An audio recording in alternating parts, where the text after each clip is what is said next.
नमस्कार आप सभी को। उम्मीद है कि आपकी तैयारी ज़ोरों से चल रही होगी तथा आप क्लास साथ साथ देख रहे होंगे और आपको क्लास से फ़ायदा भी हो रहा होगा। आज हम एक नए टॉपिक के साथ हाजिर हैं। हिंदी एचटेट 2019 का पेपर लेकर आई हूँ। मोस्ट डिमांडेबल पेपर है ये।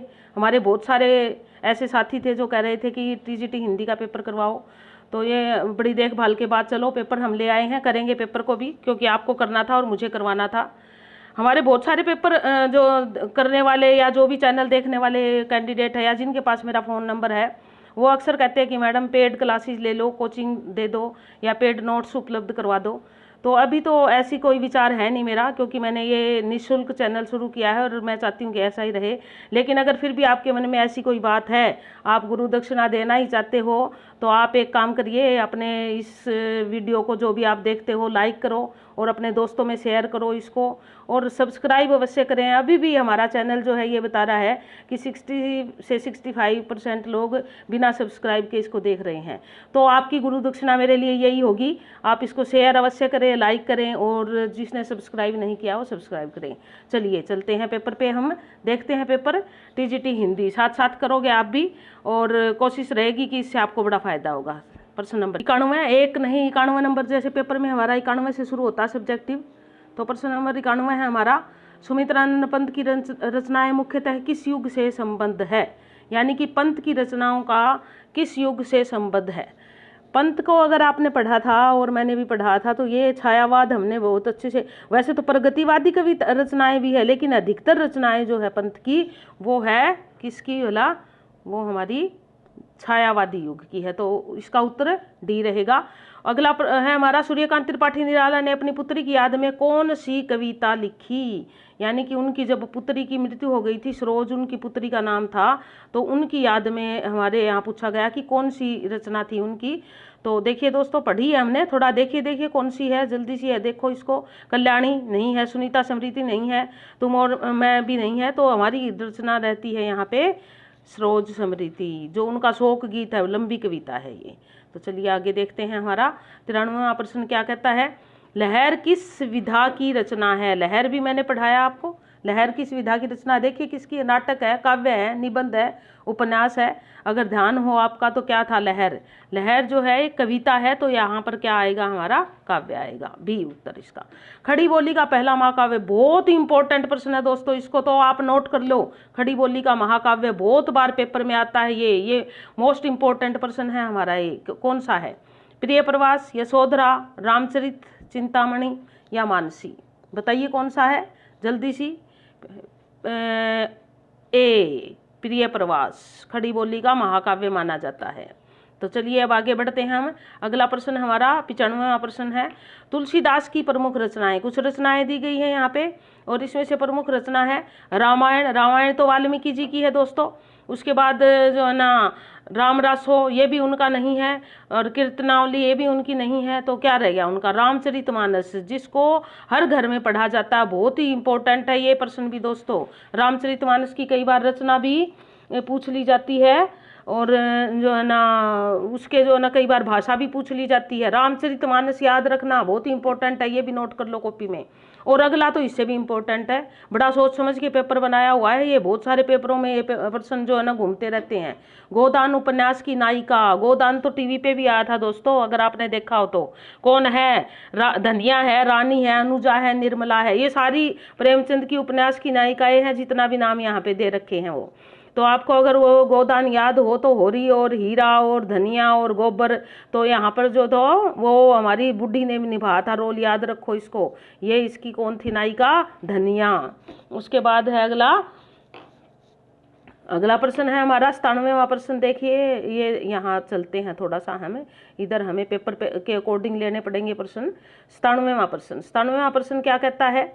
ये कहता है कि पृथ्वीराज किस काल के और रचनाकार। यहाँ पर पृथ्वीराज रासो किस काल की है और उसके रचनाकार। दो प्रश्न एक साथ पूछ लिए दोस्तों, वैसे ऐसा कम ही होता है, लेकिन यहाँ हो गया तो हमें देखना है। दो प्रश्न एक साथ पूछे गए हैं, तो वो क्या है? दोनों प्रश्नों की यदि हम बात करें तो यहाँ इस और इसको मिला के हमें ऑप्शन देखना है। अब यहाँ पर क्या है, चंद्रवरदाई की रचना पृथ्वीराज रासो किसकी है, चंद्रवरदाई की है। ये तो हमें पता होगा क्योंकि बहुत इंपॉर्टेंट है, ये बहुत बार हमने पढ़ी है, हमें के सिलेबस में भी थी अगर हमें किया हो तो आपने। पृथ्वीराज रासो का ठीक है, चंद्रवरदाई तो हो गया। अब हमें देखना काल कौन सा है, रीति काल नहीं है, भक्ति काल नहीं है और आधुनिक काल नहीं है, बच गया क्या हमारा, बी बच गया। तो अब हमें ऑप्शन देखने हैं बी और ई कौन सा है। ये ए और बी है, नहीं है। ये सी और बी है, ये भी नहीं है। ये बी और ए है, तो ये आ गया दोस्तों हमारा इसका साथियों, ये हमारा बी जो है, इस ऑप्शन को हम टिक कर देंगे, ये इसका सही उत्तर रहेगा। ठीक है, चलिए आगे बढ़ते हैं, देखते हैं। अब हमारे सारे परीक्षार्थी लगे हुए होंगे साथ साथ, सारे परीक्षार्थी साथ साथ लगे हुए होंगे, कर रहे होंगे पेपर और मजा आ रहा होगा, मुझे पूरी उम्मीद है। तो देखते हैं इसको आगे। अगला प्रश्न है हमारा 98वां प्रश्न। 98वां प्रश्न क्या कह रहा है, धर्मवीर भारती का नाटक जिसमें महाभारत के कथानक को लेकर आधुनिक युग के अनुकूल अर्थ प्रस्तुत किया गया है। ये भी हमने पढ़ा भी है और देखा भी है और ये हमारे सिलेबस में भी था, अगर थोड़ा सा याद हो तो।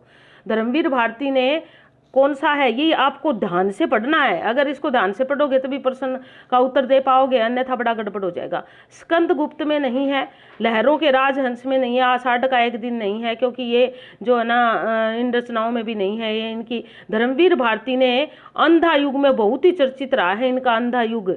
इस अंधा युग में उन्होंने महाभारत के कथानक को, कौन था कथानक याद हो तो आपके, यहाँ पर जो है हमारा अश्वत्थामा, उसको लेकर लिखा है उन्होंने ये अंधा युग। पुत्र मोह की बात है यहाँ भी, लेकिन यहाँ थोड़ा सा चेंज हो गया है। 98वां प्रश्न। 99वां प्रश्न देख लेते हैं हम दोस्तों। अगर हम इन प्रश्नों को अगर देखें, इन पे थोड़ी सी नजर डालें, तो हमारी 6 से 10th या ज़्यादा से ज़्यादा +2 तक की NCERT की बुक है, वहाँ पे जो है हमारे सारे ये दिखाई दे रहे हैं। यानी कि वहाँ जो लेखक थे हमारे, उन लेखकों में से ही अधिकतर लेखकों की बात पूछी गई है। वो बात अलग है कि वो थोड़ी सी ज़्यादा गहराई से पूछ रही, तो उन लेखकों को और उन कवियों को आपको जरूर करना है। सबसे बड़ी बात तो यही है। कलम का सिपाही बहुत ही इंपॉर्टेंट रचना है ये भी दोस्तों। कलम का सिपाही बहुत बार आती है। किसकी जीवनी है और किसने लिखी है, ये भी डबल प्रश्न पूछ लिया है यहाँ पे, किसकी जीवनी है और किसने लिखी है। अब दोस्तों ये अगर इसकी जीवनी की यदि बात करें हम, तो कलम का सिपाही किसको कहा गया है, प्रेमचंद जी को कहा गया है। और प्रेमचंद के साथ किसका है, अमृत राय, यानी कि इसका साथियों उत्तर रहेगा हमारा ए। अगला देख लेते हैं हम। अगला प्रश्न हमारा, खंजन नैन के रचनाकार। खंजन नैन सूरदास जी के जीवन पर लिखा गया है। इसमें पूछा गया है कि इसके रचनाकार कौन है। भीष्म साहनी जी नहीं है,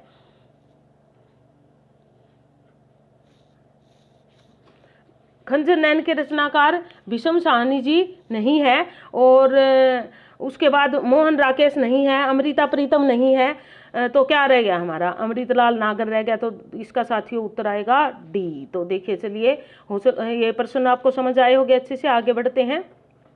प्रश्न नंबर है हमारा 101।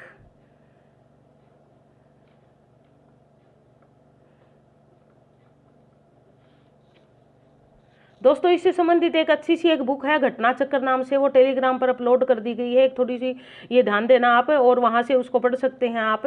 पेपर भी वहीं पे दिया है और वहाँ दिया जाएगा, जिसको आप जो है अच्छे से पढ़ पाओगे, अपलोड कर दिया जाएगा पेपर भी के साथ।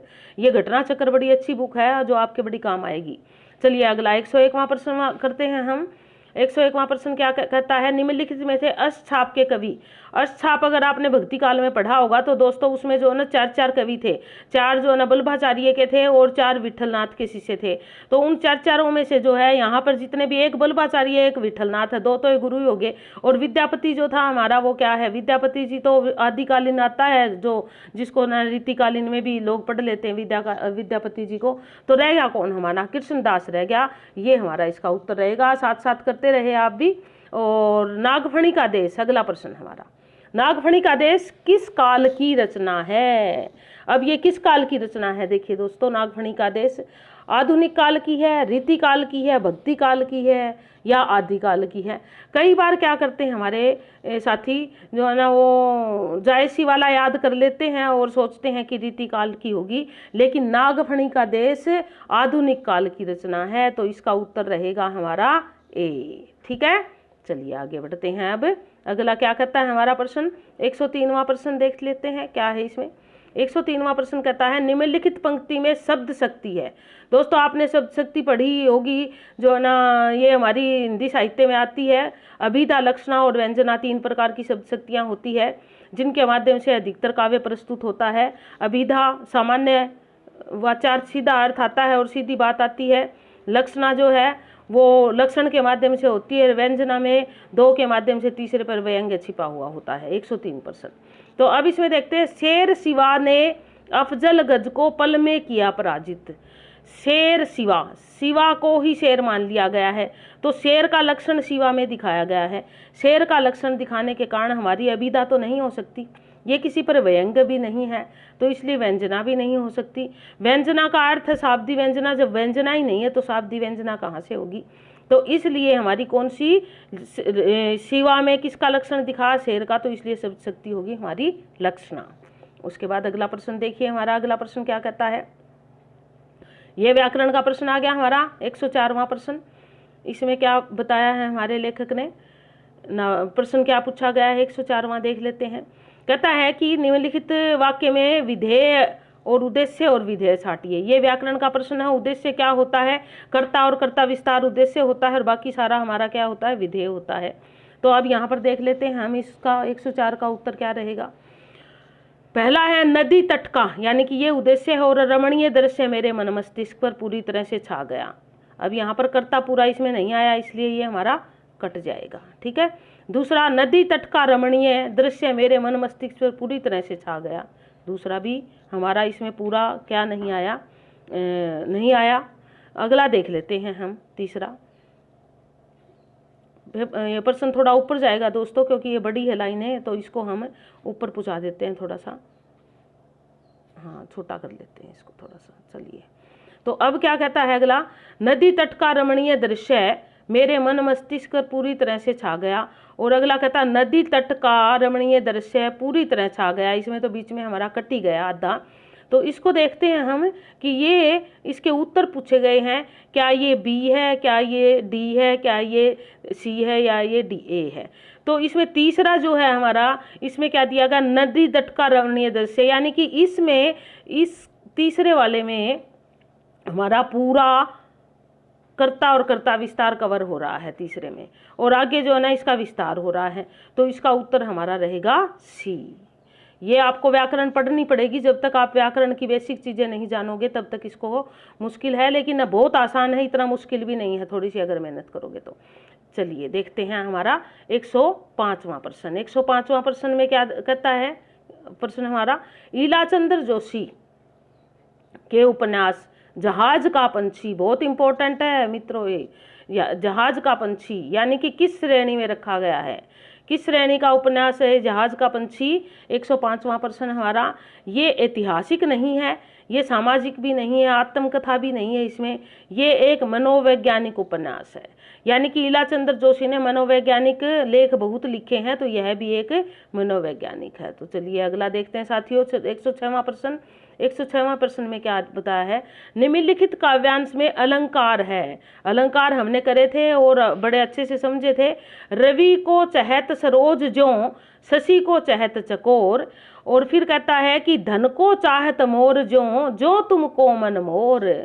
अब यह कहता है कि जिस प्रकार रवि को चहत सरोज, सरोज मतलब फूल, फूल कौन सा, कमल का फूल, जिस प्रकार कमल के फूल चाहते हैं सूर्य को, शशि को चहत चकोर, और उसी प्रकार जिस प्रकार चांद को चाहता है चकोर, घन को चाहत मोर जो, जिस प्रकार बादलों को मोर चाहते हैं, उसी प्रकार मेरा मन तुम्हें, उसी प्रकार क्या किया है यहाँ पे, उपमा कर दी गई है। तो कौन सा रहेगा हमारा, अच्छा इसमें नीचे दो दो अलंकार पूछे गए, उपमा तो है ही है, ए है, उसके बाद चाहत चकोर जो मन मोर, उसके बाद है हमारा 106वां प्रश्न का इसका दूसरा अलंकार और पूछा गया है। इसमें रवि को चहत चकोर जो, चाहत मन मोर जो, अब यहाँ पर जो है तुम को मन मोर, अपना मन को उनको जो है ना किसके रूप में मान दिया, इन सभी के रूप में मान दिया। तो दूसरा अलंकार भी हो गया हमारा रूपक, यानी कि ए और बी दोनों अलंकार है, इसमें ए उत्तर आएगा इसका, ठीक है।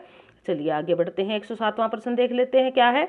107वां प्रश्न है, आधे अधूरे नाटककार का रचनाकार कौन है। पढ़ा है हमने आधे अधूरे नाटक, और इसका रचनाकार हमें विष्णु प्रभाकर तो नहीं है, डॉक्टर लक्ष्मी नारायण लाल भी नहीं है, सफदर हाशमी भी नहीं है, क्या रह गया हमारा, मोहन राकेश जी है। इसके बहुत ही चर्चित नाटक रहा है इनका आधे अधूरे। उसके बाद अगला देख लेते हैं 108वां प्रश्न देख लेते हैं। कृष्ण काव्य का अधिकांश साहित्य मुख्यतः किस भाषा में लिखा गया है, यानी कि किस भाषा का अधिकतर प्रयोग हुआ है कृष्ण काव्य में। तो ये देखिए साथियों, हमें पता है अवधि तो राम काव्य अधिकतर है, खड़ी बोली में आधुनिक है, भोजपुरी में भी नहीं है, तो क्या रह गया हमारा ब्रज भाषा में लिखा गया है। क्योंकि सूरदास जी के साथ साथ हमारे और भी रस खान है, जो है ना दुल है, कवि बहुत सारे कवि है जिन्होंने कृष्ण काव्य लिखा है, वो सारा अधिकतर ब्रज भाषा में लिखा गया है। ये जो हमारा भक्तिकालीन लेक्चर है पूरा पढ़ा रखा है मैंने, आप मेरे यूट्यूब चैनल पर जाकर देख सकते हो, जिसमें सारी कृष्ण काव्य धारा, राम काव्य धारा पूरी डिटेल से पढ़ाई गई है। उसके बाद आजकल मौसम बदलने लगा है, आजकल मौसम बदलने लगा है, इस प्रश्न में पूछा गया है कि रेखांकित क्या किया गया है आजकल। आजकल को जो है हमें देखना, रेखांकित पद का पद परिचय दीजिए, ये भी व्याकरण का प्रश्न आ गया। व्याकरण के प्रश्न में क्या है, हमें पद का परिचय देना होता है, उसमें अलग अलग चीजें होती है, वचन, काल, पुरुष, लिंग, जाति, विशेषण, सर्वनाम, इस प्रकार जो है ना सारी चीजों के अनुसार उसका विवरण देना होता है कि ये क्या क्या है इसमें। 109वां प्रश्न हमारा। अब यहाँ पर देखिए सबसे पहले तो आजकल, आजकल किस में आएगा, अगर हम आजकल को ले तो यह क्या है, काल है, तो पहले हम काल देखेंगे, इसमें काल कहाँ है। अब काल है हमारा सी और डी में, ठीक है। काल के बाद आजकल 109 जो है ना, आजकल कौन सा है, हम अभी इस समय की बात कर रहे हैं, तो ये मौसम बदलने लगा है, यानी कि ये क्रिया की विशेषता है, तो फिर आएगा हमारा क्रिया विशेषण। तो हमारा डी और सी दोनों में इकट्ठा चल रहा है।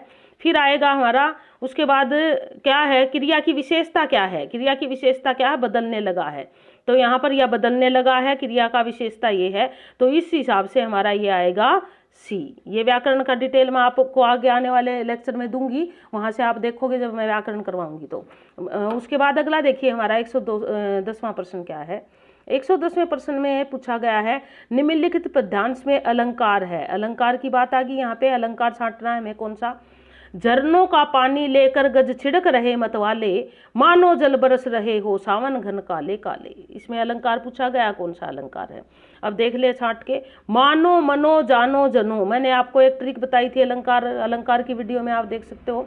मानो, मनो, जानो, जनो, जब ये बात हमारी काव्य में आ जाती है, यहाँ पर क्या दिया है कि मानो जल, यहाँ पे आ गया मानो, मानो आते ही हमारा एक अलंकार बनता है और वो बनता है उत्प्रेक्षा।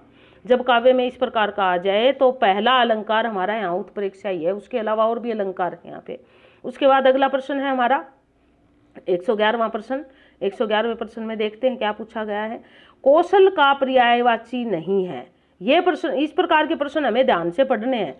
कौशल का पर्यायवाची नहीं है, हम नहीं पढ़ते और फटाक से करते, दक्षतारे कौशल, फट से डंडा लगा दिया, घोड़ा लगा दिया और हमारा प्रश्न हो जाता गलत। तो इस प्रकार के प्रश्न हमें बड़े ध्यान से पढ़ के करने हैं। कौशल का पर्यायवाची नहीं है, इनमें 3 तो कौशल के पर्यायवाची है और 1 नहीं है इसका।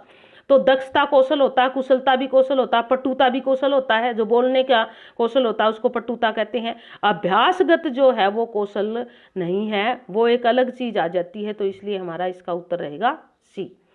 वह तो घर खाली स्थान बैठा था। उपयुक्त वाक्य में रिक्त स्थानों की पूर्ति के लिए उपयुक्त अव्यय और उसका भेद होगा। अव्यय देखना है हमें, यहाँ पे अव्यय पूछा गया है, सामान्य बात नहीं पूछी गई है, तो अव्यय पे ही जाएंगे हम, देखेंगे कौन सा अव्यय पूछा है इसमें। अब यहाँ पर क्या दिया गया है, के बाहर स्थानवाचक है, में अधिकरणवाचक है, और जो है हमारा के सामने समुच्चय बोधक है, के भीतर संबंध बोधक है। वह तो घर खाली स्थान बैठा था, के भीतर, के बाहर, में, के सामने, बैठा था। अब यहाँ पर बैठा आदमी कहाँ बैठेगा, अपने आराम से बैठेगा घर के भीतर, तो इसका घर के भीतर और के का के जब आ जाता है तो हमारा आता संबंध बोधक अव्यय, तो इसका उत्तर रहेगा हमारा डी। तो वैसे ये प्रश्न है ना ज़्यादा संतुष्टिदायक नहीं है, इसमें थोड़ी सी जो है ना संशय है, तो आपको संशय करने की जरूरत नहीं है। आपको ये देखना है इंसान आराम से कहाँ बैठता है, सबसे पहले हम उस बात पे जाएंगे, ठीक है।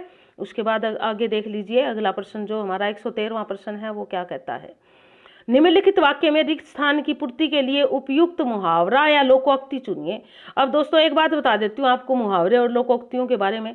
लोकोक्तियाँ जो है ना कोई घटना विशेष पर आधारित होती है, और मुहावरे सिर्फ शब्दों की तुकबंदियाँ होती है जिसका कोई विशेष अर्थ निकलता है। आतंकवाद का मुकाबला खाली स्थान नहीं है, भीगी बिल्ली का होना, बहती गंगा में हाथ धोना, बाएं हाथ का खेल मक्खी मारना। अब इससे हमें ये मुहावरा है लोकोक्ति नहीं है। अब क्या है, आतंकवाद का मुकाबला करना, क्या करोगे आप इसमें, करो जल्दी सी, करा आपने, हाँ बिल्कुल करा, आसान था, तो ये हमारा रहेगा बाएं हाथ का खेल नहीं है। चलिए अगले प्रश्न पे चलते हैं। अगला प्रश्न है हमारा 114वां, ये आदिकाल का प्रश्न आ गया। फिर हमारा आदिकाल का मैंने पूरा लेक्चर बड़े अच्छे से करवा रखा है आदिकाल को, ये आप मेरे उस पे लेक्चर में देख सकते हो जाके, बड़ा डिटेल से, और इसकी ट्रिक भी बता रखी है, आप इनको कैसे याद करोगे रचनाओं को। विशलदेव रासो के रचयिता का नाम बताइए, वही आगी, अगर ट्रिक से याद कर रखा होगा तो आपको बड़े अच्छे से याद रहेगा, अन्यथा गड़बड़ हो जाएगी, क्योंकि सारे आदिकालीन वीर रासो, ये रासो काव्य सारे। विशलदेव किसने लिखा, अब यहाँ पर मैंने वहाँ ट्रिक बताई थी, विशल का मतलब जैसे सीटी मारता है, तो आदमी जो है ना, सीटी कौन बजाता है, पशु तो बजाएंगे नहीं, आदमी बजाएगा, इस प्रकार की ट्रिक के साथ ये समझाया था। तो यहाँ पर क्या आएगा, नरपति नाल है, जोड़ लो किसी भी चीज से, जोड़ के याद करोगे तो नहीं भूलोगे। अगला प्रश्न है हमारा, बाण के पर्यायवाची के लिए कौन सा विकल्प उचित है। अब बाण यहाँ पे दिया है और उसका पर्यायवाची हमें ढूंढने हैं, कौन कौन सा विकल्प सही है। सर बाण को कहते हैं, शिलीमुख बाण को कहते हैं, दोनों है भाई। तीर तो कहते हैं, विभूति नहीं कहते।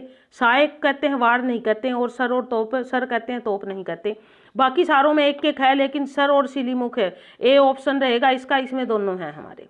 उसके बाद अगला चलिए 116वां प्रश्न करते हैं, अत्यधिक का संधि विच्छेद। बहुत सारे दोस्त हमें इसी को अशुद्ध बोलते हैं, अत्यधिक बोलते हैं। अत्यधिक नहीं होता दोस्तों, ये अत्यधिक ही होता है। अत्यधिक का संधि विच्छेद कीजिए। संधि का मैंने कल परसों ही करवाया है, और बड़े डिटेल से करार। मैंने आपको एक बात बताई थी कि उसमें अगर आप नियम याद रखोगे और एक दूसरे से जोड़ के ट्रिक करोगे तभी याद रहेंगे। अब देखें, अत्यधिक ये नहीं आएगा हमारा, अत्यधिक ये भी नहीं है, गलत है, ये पहला भी गलत है, दूसरा भी गलत है। अत्यधिक ये भी गलत है, यानी कि अत्यधिक बन जाएगा इसको, तो हमें तो अत्यधिक बनाना है। अति प्लस अधिक, ई का यह बन जाएगा और है उसमें मिल जाएगा, यह बन जाएगा, और धिक का धिक है और तय आधा रह जाएगा, तो उसका ऑप्शन रहेगा हमारा दोस्तों स्वर संधि है हमारे, सी रहेगा इसका ऑप्शन। तो आगे चलिए अगला 117वां प्रश्न देख लेते हैं। 117वें प्रश्न में क्या है, 117वां प्रश्न क्या कहता है, सूफी काव्य धारा के पहले कवि की बात है यहाँ पे। अब सूफी काव्य धारा हमने करी तो उसमें हमने पहले कवि की बात भी करी थी। 117वें प्रश्न में इसके पहले कवि मुल्ला दाऊद और कुतब्बन में जो है कुछ विद्वानों की बहस है, लेकिन अधिकतर जो है वो मुल्ला दाऊद को पहला कवि मानते हैं सूफी काव्य धारा का। सिद्ध कवि सरहपाद की रचना का नाम बताइए। बहुत ही इंपॉर्टेंट है ये, बड़ा इंपॉर्टेंट है, नोट कर लो इसको ये, क्योंकि बहुत बार आता है पेपर में, बहुत सारे पेपरों में मिल जाएगा आपको ये प्रश्न। उनकी रचना का नाम बताइए सरहपाद। यहाँ पर प्राकृत, पेंगलम, पौमचरु ये सारे जो है जैन कवि है। सरहप्पा, कर्णहप्पा, ये पापा जो लगे वो सारे जैन कवि है। इनकी रचना देखनी है, इनकी रचना का नाम है दोहा कोश। 118वें का हमारा सी रहेगा। उसके बाद अगला देख लीजिए, अगला 119वां प्रश्न क्या कहता है, रीति मुक्त कवि कौन है। इनमें से देखिए 3 काव्य धाराएं थी रीति काल की, रीति सिद्ध, रीति मुक्त और रीतिबद्ध। तो हमें यहाँ रीति मुक्त देखना है। 4 ही कवियों के नाम थे रीति मुक्त में, आलम, बोधा, ठाकुर, घनानंद। तो यहाँ पर हमारा कौन है, ना आलम है, ना बोधा है, ना ठाकुर है, तो क्या है हमारा घनानंद जी है यहाँ पे। तो ये आगे हमारे रीति मुक्त कवि। निम्नलिखित वाक्य में उद्देश्य विधेय है। कल हमारे विद्यालय के बच्चों ने नाटक देखा। ये उद्देश्य और विधेय वाला एक प्रश्न पहले भी आया था, दूसरा आ गया। व्याकरण बड़े अच्छे से करनी पड़ेगी हमें। कर्ता और कर्ता विस्तार क्या होता है, उद्देश्य होता है, और बाकी सारा विधेय होता है। कल हमारे विद्यालय के कल नाटक देखा नहीं है, कल हमारे विद्यालय के बच्चों ने नाटक देखा, फिर आ गया, गलत हो गया। बच्चों ने कल हमारे विद्यालय में नाटक देखा। हमारे विद्यालय में अगला जो है इसका क्या है, चौथा, हमारे विद्यालय के बच्चों ने नाटक देखा। अब दोस्तों मैंने आपको एक बताया था कि कर्ता और कर्ता विस्तार वो होता है क्या, वो जो है कर्ता और कर्ता विस्तार तो होता है उद्देश्य, और बाकी होता है सारा विधेय। तो यहाँ कर्ता कौन है, बच्चे हैं। तो बच्चों ने कल हमारे विद्यालय के नाटक देखा, तो इसका ऑप्शन रहेगा हमारा यहाँ पर। अब हमारे विद्यालय के बच्चों ने, यह कर्ता है और ये हमारा विद्यालय जो है कर्ता विस्तार है। पहले में सिर्फ कर्ता करता था, कर्ता विस्तार नहीं दिया गया था, तो इसलिए हमारा ये आएगा डी आएगा इसका ऑप्शन। डी किसमें है, ये रहा सी में है।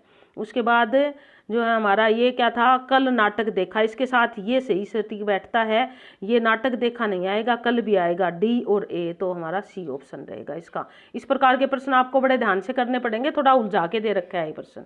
उसके बाद अगला प्रश्न देख लेते हैं हमारा 121वां प्रश्न। 121वां प्रश्न क्या कहता है,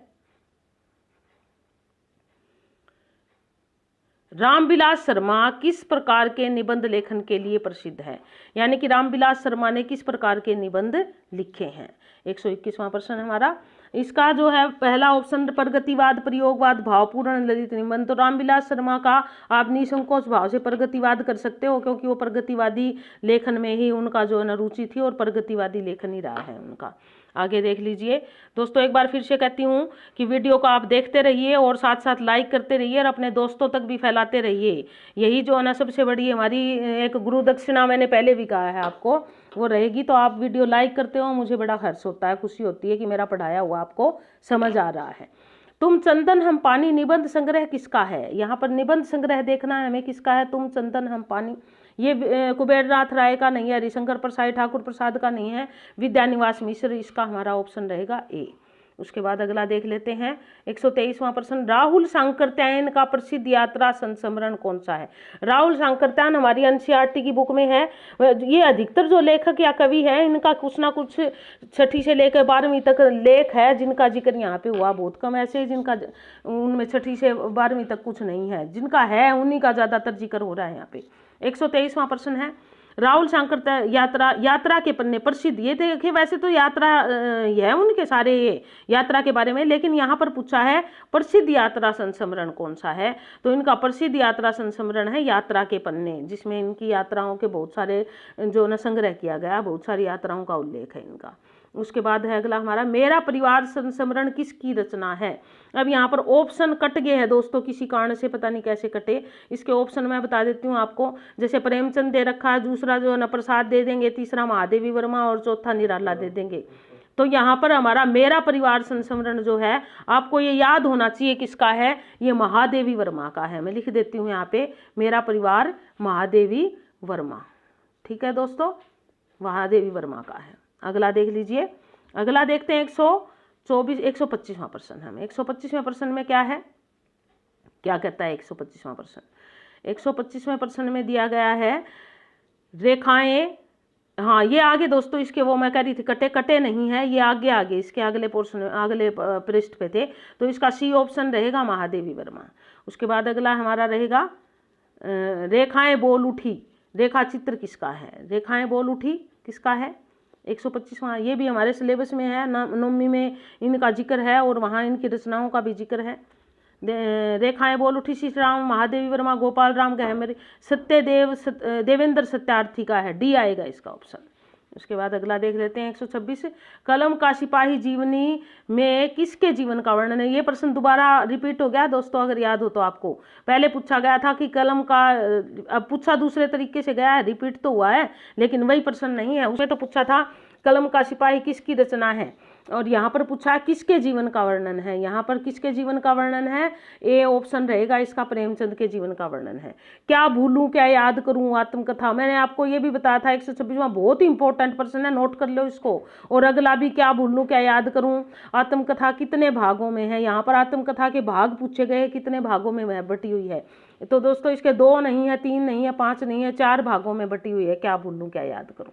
उसके बाद अगला है हमारा प्रश्न, कुटज निबंध संग्रह किसका है। नवमी में अगर हमने पढ़ा होगा हमारा लेख ये, तो हमें याद होगा कि कुटज किसका निबंध है। 128वां प्रश्न हमारा, तो ये पूर्ण सिंह का नहीं है, विवेकी राय का नहीं है, कुबेरनाथ का नहीं है, ये हमारे किसका है। नवमी में इनका एक पाठ है हजारी प्रसाद द्विवेदी का, वहाँ मैंने कुटज का जिक्र भी किया था और मैंने कहा था इम्पोर्टेंट है, इसको अच्छे से याद करोगे आप। उसके बाद अगला हमारा 129वां, अज्ञेय की रचना एक बूंद सहसा उछली साहित्य की कौन सी विधा के से संबंधित आती है। दोस्तों ये जो प्रश्न है हमारा 129वां, ये मैंने पता नहीं कितने पेपर दिए हैं और बहुत बार मेरे पेपरों में मैंने इसको देखा है, तो ये बहुत ही इंपॉर्टेंट है। ये 129वां प्रश्न, इसको नोट कर लो आप, बहुत बार पूछी जाती है। एक बूंद सहसा उछली किसकी कौन सी विधा से संबंधित है, या यूँ पूछ लेंगे कि इसका लेखक का नाम बताइए। यहाँ लेखक तो दे रखा है, हमारे से इसकी विधा पूछी गई है। तो ये एक यात्रा साहित्य है, यात्रा के बारे में लिखा गया है। निम्नलिखित में से कौन सी रचना आदिकाल की नहीं है? यानी कि कुछ 3 तो आदिकाल की है और 1 आदिकाल की नहीं है। पृथ्वीराज रासो, विद्यापति की पदावली, पद्मावत और आलाखंड।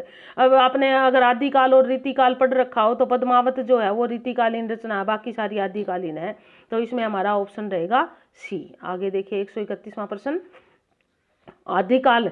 ये जब मैं पढ़ाती हूँ ना आदिकाल, तब हमारे बहुत सारे परीक्षार्थी, बहुत सारे मेरे स्टूडेंट कहते हैं मैडम क्या आदिकाल में से आएगा जी? तो आदिकाल में से अब आप देखो इसमें से कितने प्रश्न आए हुए हैं आदिकाल में से। पेपर बनाने वाले पर डिपेंड करता है भाई कौन सा काल कब उठा ले, हमें तो सारा ही करना पड़ेगा। 131वां देखिए, आदिकाल रासो काव्य है किस प्रकार का काव्य है? यानी कि किस प्रकार का वर्णन है आदिकाल में? रासो में। खंड काव्य है, विविध रसों से मिश्रित रचना है, रसहीन काव्य है या वीर काव्य है? अगर इन चारों ऑप्शनों को देखें तो आप किसको टिक करोगे? मैं तो इसमें से जो है ना वीर काव्य को टच करूंगी, क्योंकि आदिकाल रासो काव्य में सारे रासो काव्य जो है ना एक आधा श्रृंगार का है, लेकिन वीर उसमें भी है। वीर रस का प्रयोग तो सब में हुआ ही हुआ है। आदिकाल में बड़ी डिटेल से पढ़ा रखा है, आप मेरे जो है ना यूट्यूब चैनल पे जाके आदिकाल का लेक्चर डिटेल में देख सकते हो, वहाँ बड़े अच्छे से पढ़ाया हुआ है मैंने इसको। उसके बाद देखिए, दोहा कोश के रचयिता, ये रिपीट हो गया दोस्तों। पहले पूछा था कि सरहपा की रचना कौन सी है इसमें, और अब पूछी है कि दोहा कोश की के जो है ना वो रचयिता कौन है। तो ये सरहपाद या सरहपा है, हमारे डी ऑप्शन आएगा इसका। उसके बाद अगला प्रश्न है हमारा 133वां प्रश्न, देख लेते हैं क्या है। अमीर खुसरो का वास्तविक नाम क्या था? मुझे ये पेपर करवा के बड़ा मजा आ रहा है, मुझे यूं लग रहा है कि सारा पेपर मैंने पहले ही करवा रखा आपको। ये अमीर खुसरो का वास्तविक नाम क्या था? इनका वास्तविक नाम मैंने पढ़ाया आपको अमीर खुसरो का, जब हम आधुनिक काल की बात कर रहे थे, पहेलियां और मुकरियां की बात कर रहे थे। कलाकार नहीं था, मोहम्मद उस्मान नहीं था, अब्दुल कलाम नहीं था, क्या था? अब्दुल हसन था इनका मूल नाम। उसके बाद कौन सा कवि आदिकाल का है? 4 कवि दे रखे हैं आदिकाल का। कबीर तो हमारे भक्तिकालीन है, बिहारी रीतिकालीन है, चिंतामणि भी रीतिकालीन है। तो कौन बच गए? हमारे विद्यापति जी बच गए जो आदिकालीन कवि है। उसके बाद अगला देख लीजिए, संत काव्य व सूफी काव्य कौन सी काव्य धारा के अंतर्गत आते हैं? अब संत और सूफियों ने किस काव्य धारा का? सगुण तो होते कोई भगवान का नाम दे के उसकी पूजा करे, निर्गुण होते हैं जिनका जो आत्मज्ञान पर बल दे या प्रेम के माध्यम से भगवान को पाने की कोशिश करे। ये कोई नहीं है, दोनों है। तो इसमें हमारा आएगा बी, आएगा निर्गुण, यानी कि बी ऑप्शन। उसके बाद अगला प्रश्न है हमारा 136वां प्रश्न, भक्तिकालीन निर्गुण भक्त कवि कौन भक्त है? निर्गुण यानी कि जो आत्म ज्ञान पर बल देता है। सूरदास श्री कृष्ण की भक्ति करते हैं, विद्यापति भी कृष्ण की, विठलनाथ भी श्री कृष्ण के भक्त है। तो कौन बच गया? हमारा नानक जी बच गए, जिन्होंने जो है वो सिख धर्म की स्थापना की। यानी कि नानक है निर्गुण भक्त, वो कहते हैं आत्मज्ञान से ही भगवान को पाया जा सकता है। रैदास किसके गुरु थे? ये भी पढ़ाया हुआ है दोस्तों, कोई भी ऐसी चीज नहीं है जो ना पढ़ा रखी हो। ये हमने भक्ति काल में पढ़ाया था। और मैंने मीराबाई जब आपको पढ़ाई थी, नौवीं की 10वीं के सिलेबस में थी, नौवीं में, तब मैंने आपको बताया था कि मीरा के गुरु का क्या नाम था। तो इसका ऑप्शन हमारा क्या रहेगा? रैदास जी किसके गुरु थे? मीराबाई के गुरु थे। आगे देख लीजिए हमारा 138वां प्रश्न, संत काव्य धारा के दार्शनिक आधार है। यानी कि संत काव्य धारा का यदि हम जिक्र करें तो हमारा जो दर्शन है, यानी कि जो प्राचीन साहित्य है, उसमें से किसके आधार पर ये लिखा गया है? तो ये हमारा उपनिषद, सूफी दर्शन, मात्र उपनिषद या ए और बी दोनों है दोस्तों। इन पे संतों पे जो है ना सूफी दर्शन का भी प्रभाव है और उपनिषद का। तो ए और बी, इसका डी ऑप्शन आएगा 138 का। 139वां प्रश्न देखते हैं, अगरदास का संबंध किस काव्य धारा से था? अगरदास, हमने अगर कृष्ण काव्य धारा पढ़ी है तो अगरदास भी पढ़ा होगा, राम काव्य धारा पढ़ी है तो ना, सॉरी कृष्ण नहीं, राम काव्य धारा पढ़ी है तो अगरदास भी पढ़ा होगा हमने। तो इनका संबंध जो है वो राम काव्य धारा से। 139 का हमारा रहेगा बी। उसके बाद अगला है हमारा, गुरु नानक देव का जन्म स्थान किस नाम से प्रसिद्ध है? हम गुरु नानक देव जी को पढ़ते हैं, हम कहते हैं उनका तलवंडी नामक स्थान पे उनका जन्म हुआ था, जो वर्तमान में पाकिस्तान में है। लेकिन उनके जन्म स्थान को किसके नाम से प्रसिद्धि मिली है? पिछले दिनों काफी चर्चाओं में रहा, अगर आपको ध्यान हो तो उनको कहते हैं ननकाना साहब, कहते हैं ननकाना साहब के नाम से प्रसिद्ध है।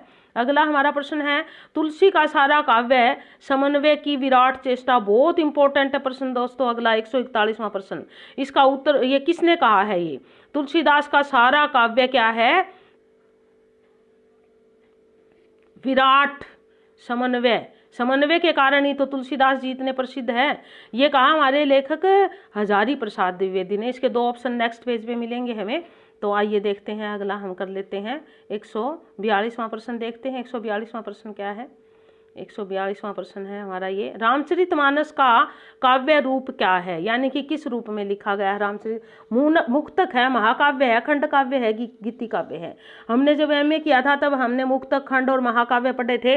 महाकाव्य की कुछ कंडीशन होती है कि उसमें 7 से अधिक खंड होने चाहिए, उसका नायक धीरोदात्त होना चाहिए, उसमें समन्वय की भावना होनी चाहिए, सब लोगों का समावेश होना चाहिए, उसमें जो है ना लड़ाई भी होनी चाहिए, उसमें राजा भी होना चाहिए।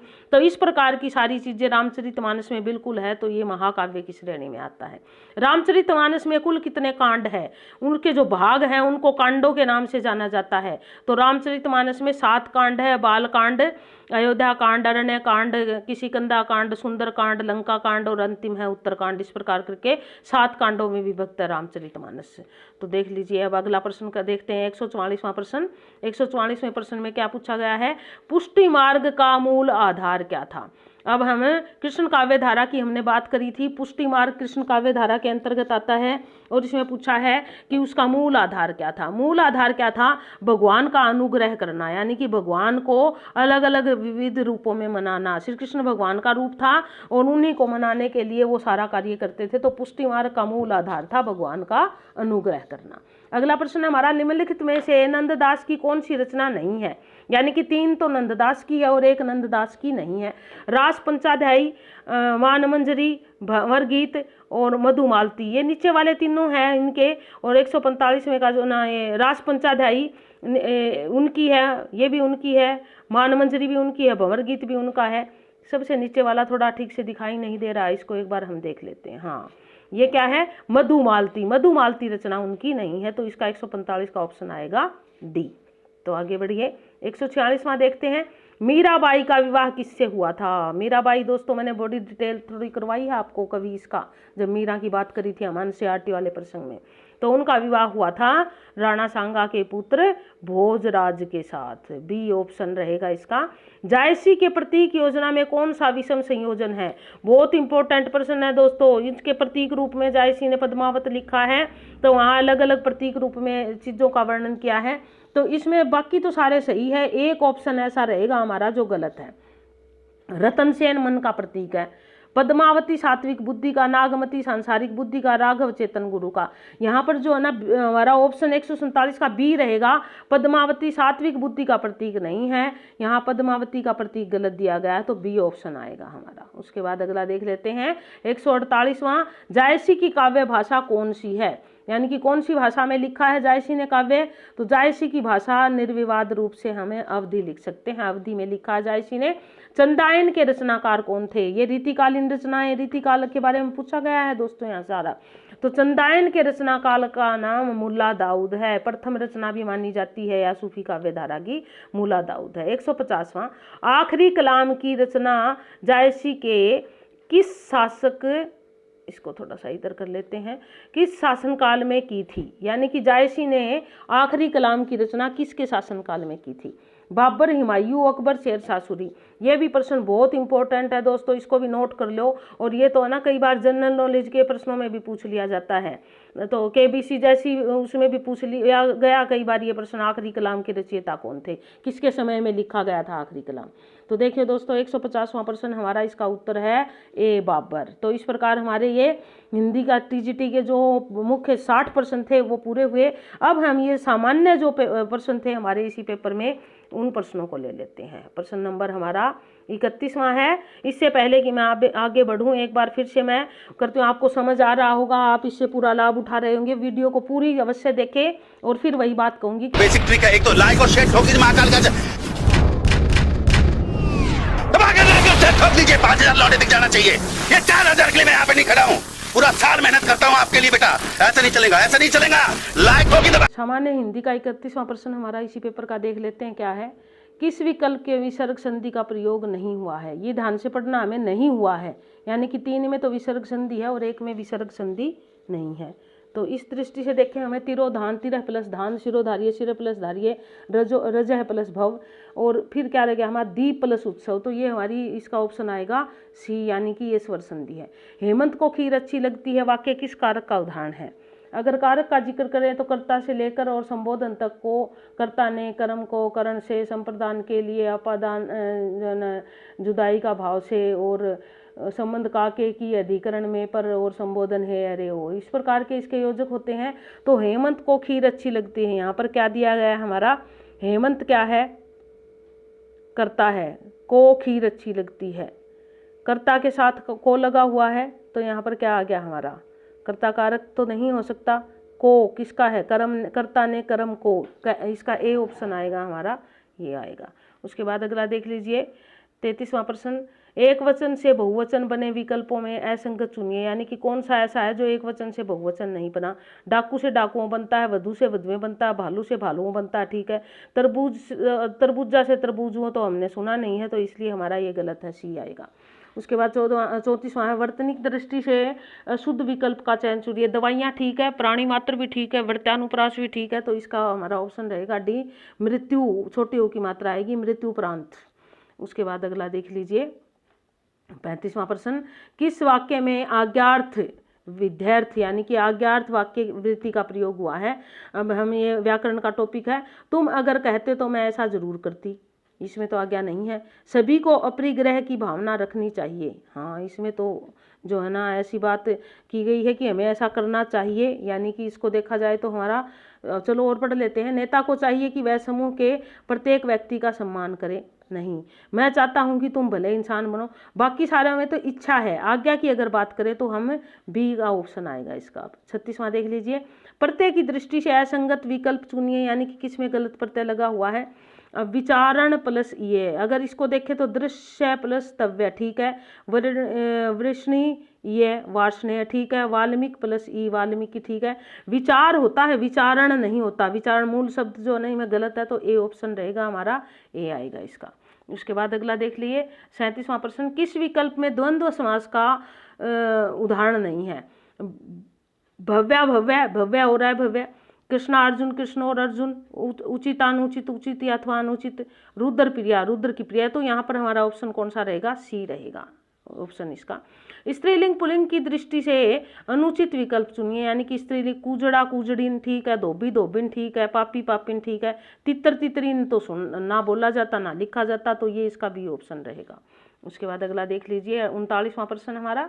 39वां प्रश्न क्या कहता है, किस विकल्प में आ उपसर्ग का प्रयोग हुआ है।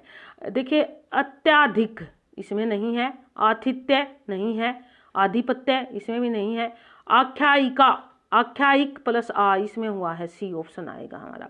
विलोम की दृष्टि से बेमेल को छांटिए, यानी कि बेमेल क्या है, विलोम। आर्य का अनार्य, ठीक है। ऐच्छिक का अनिवार्य, ये भी ठीक है। उर्वरक का अनुर्वरक, या उर्वरक का जो ना उत्सर्ग भी आ सकता था, ये अनुवर्क भी ठीक है। खल का दुर्जन, यह एक ही है, खल भी वही होता, दुर्जन भी, तो डी ऑप्शन रहेगा इसका। उसके बाद अगला देख लेते हैं 41वें में क्या कहता है, पर्यायवाची की दृष्टि से असंगत विकल्प चुनिए, यानी कि यहाँ पर 3 तो ऐसे हैं जो सही पर्यायवाची दिए गए हैं, एक चौथा एक ऐसा है जो पक्षी, शंकुक, द्विज, नभचर, ठीक है। बैल, ऋषभ, वृषभ, अक्षधर, ये भी ठीक है। उसके बाद है हमारा वेद, अम्याय, आगम, आकर, ना ये नहीं, इसके नहीं है, तो सी ऑप्शन रहेगा इसका हमारा। अगला देखिए भाववाच्य वाला विकल्प सुनिए, यानी कि भाववाच्य किसमें है, वाच्य करवाऊंगी आपको जल्दी ही। तो भाववाच्य, नानी द्वारा कहानी सुनाई गई गर्मियों में रोज, ये जो ना है, तो ये वाच्य कौन सा है, नानी द्वारा, नानी को निढाल कर दिया, लेकिन यहाँ पर क्या है, कर्म है, कहानी क्या है, कर्म है, तो इसलिए कर्म वाच्य है, ना कि भाववाच्य। इसी प्रकार भारत द्वारा नया उपग्रह छोड़ा गया, क्या उपग्रह, ये भी कर्म आ गया, तो इसलिए ये भी कर्म वाच्य हो गया। कोहली ने शतक लगाया, ये तो कर्तृवाच्य है, तो यहाँ पर क्या हो गया, गर्मियों में रोज नहाया जाता है। नहाना जो है वो क्या है, हमारा अकर्मक क्रिया है, और अकर्मक क्रिया जब आती है, कर्ता तो है ही नहीं इसमें, तो इसमें यहाँ पर क्या हो गया, हमारा बी जो है वो भाववाच्य हो गया, ठीक है। उसके बाद अगला देख लीजिए 43वां प्रश्न, निम्नलिखित में से किस विकल्प में कम शब्द का विशेषणीकृत प्रयोग हुआ है? गर्मी में कम खाना चाहिए, इसमें भी कम आया है। आज उसने कम खाना खाया, ये भी कम आया है। कम ही पढ़ पाते हैं, ये भी कम आया है। कम बोलना ही श्रेष्ठ कर दो, तो सी और डी तो सामान्यतः हमारे निकल जाएंगे, उसमें ज़्यादा डाउट नहीं है। गर्मी में कम खाना चाहिए, विशेषण तो यहाँ भी खाने की विशेषता कम है। आज उसने कम खाना खाया, तो ये तो ना गर्मी में कम खाना चाहिए, इसको हम सामान्य बना सकते हैं, लेकिन आज उसने कम खाना खाया, इसको हम सामान्य नहीं बना सकते, क्योंकि जो खाया उस खाने की विशेषता कम रही, तो बी है। वैसे दोनों मिलते जुलते हैं, ये थोड़ा डाउटफुल सा प्रश्न है। उसके बाद अगला है हमारा 44वां, किस वाक्य में निपात का प्रयोग हुआ? तो भी इस प्रकार के देखे, जब हम किसी पर बल देते हैं तो उसको निपात करते हैं। राम और श्याम दिन भर से खेल रहे हैं, नहीं, कहीं निपात नहीं है। कविता आज दिल्ली जा रही है, ये भी निपात नहीं है। तुम आज दिन भर सोते ही, यहाँ पर ये ही जो है वो क्या है? निपात है। इसके कारण हमारे वाक्य पर और ज्यादा बल पड़ गया है, तो ही निपात है, तो इसका ऑप्शन आएगा हमारा सी। अब अगला देख लीजिए, 45वां प्रश्न, अंतिम प्रश्न है इसका दोस्तों। इस प्रश्न में क्या पूछा गया? दुर्घटना क्यों हुई, कैसे हुई? वाक्य में प्रयुक्त क्या क्रिया विशेषण कौन सी है? क्रिया अव्यय का जब हम चैप्टर पढ़ेंगे तब क्रिया विशेषण भी आएगा। इसमें किसकी? परिमाणवाचक, परिमाण में तो नापतोल होता है। रीतिवाचक में विधान होता है। कालवाचक में जो है ना समय का ब्यौरा होता है। स्थानवाचक में जगह है। तो दुर्घटना तो किसी जगह पे हुई होगी, उसके बारे में जानकारी मिल रही होगी, तो यहाँ पर हमारा इसका 45वां जो है वो यहाँ पर, लेकिन जगह का जिक्र नहीं किया गया है। क्यों पूछा गया है? कहाँ अगर आती तो जगह आता हमारा। इसमें पूछा क्यों और कैसे हुई, 45वां प्रश्न। तो क्यों और क्यों कैसे जो ये चीजें होती है, तरीका मतलब होने, कैसे किस प्रकार हुई। जब तरीके, जब इस प्रकार की बात आ जाती है तो वो हमारे रीति में आते हैं, तो इसका सी आएगा, रीतिवाचक। ठीक है दोस्तों, तो इस प्रकार हमारा ये पेपर पूरा होगा। उम्मीद है आपको पसंद आया होगा। एक बार फिर से कहूँगी, पूरी वीडियो देखने के लिए बहुत बहुत धन्यवाद। और पूरी वीडियो देखने के साथ साथ दोस्तों इसको लाइक अवश्य करें, शेयर करें, सब्सक्राइब करें और अपनी वीडियो को फैला दो भाई। पेपर इतने दिन की डिमांड पे आया है, तो आप इसका मान रखो। धन्यवाद।